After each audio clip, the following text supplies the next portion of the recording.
Arab ya untuk memerangi perompakan ini secara lebih efektif ya. Tapi yang paling penting buat kita adalah bagaimana 20 orang Indonesia ini selamat ya. Apapun yang mau terjadi besok, apapun yang mau dilakukan adalah suatu rencana yang tentu saja akan kita dukung ya.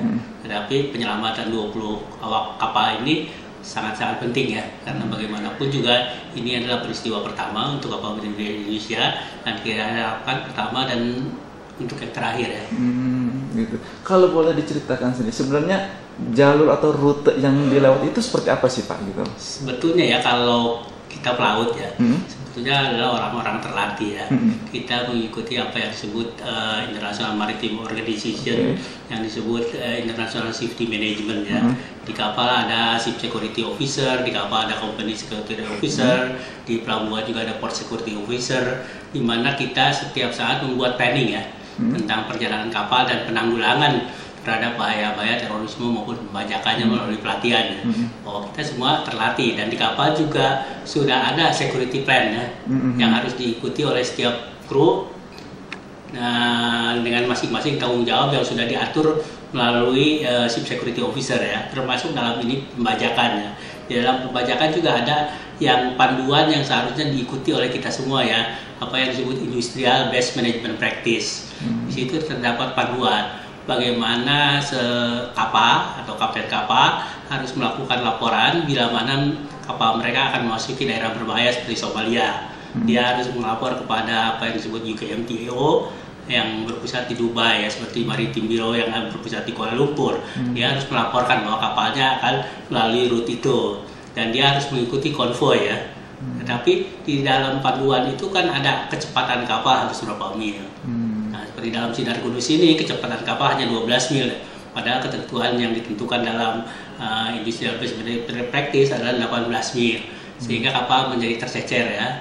Kemudian ada suatu kewajiban bahwa kapal harus dilengkapi pasukan bersenjata ya. Untuk yang lewati jalur itu? Lewat jalur itu. Nah, negara-negara lain seperti di Asia seperti Singapura dan Malaysia sudah menempatkan pasukannya untuk menjaga kapal-kapal nasionalnya ya. Oh, itu pasukan itu memang pasukan dari negara sendiri? Negara sendiri ya. Kemudian mereka dikoordinir oleh kekuatan bersenjata internasional. Di sana ada EU, ada Amerika, ada kapal Amerika dan kapal-kapal negara lain ya. Ada 20 negara yang sudah menempatkan pasukannya di situ. Kapal-kapal angkatan lautnya di sana ya, bersama pasukannya. Padahal kesalahan yang utama juga bahwa kapal itu tidak singgah ya di pelabuhan transit ya. Di mana di pelabuhan transit bisa saja kita meng-hire private security ya.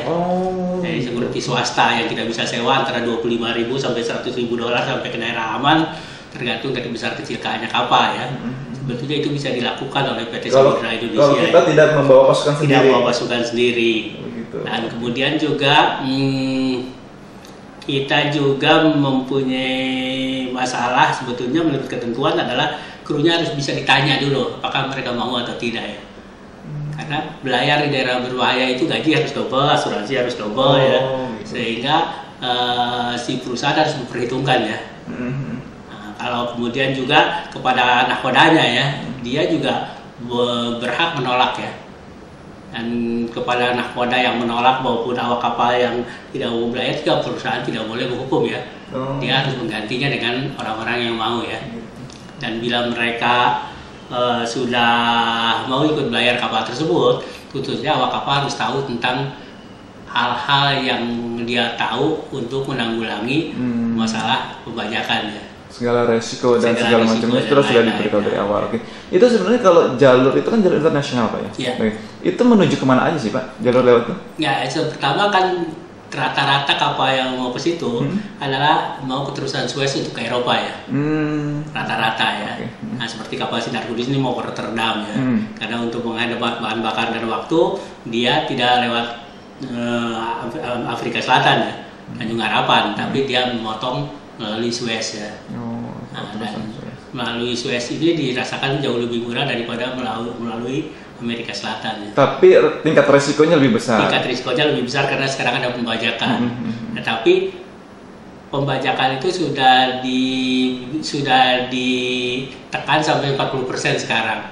oleh negara-negara yang menempatkan pasukannya di sana ya. Tapi risiko tetap berlaku kalau memang pembajak itu bisa naik kapal karena kapal draftnya rendah ya. Kalau kapal muatan penuh kan rendah. Ya.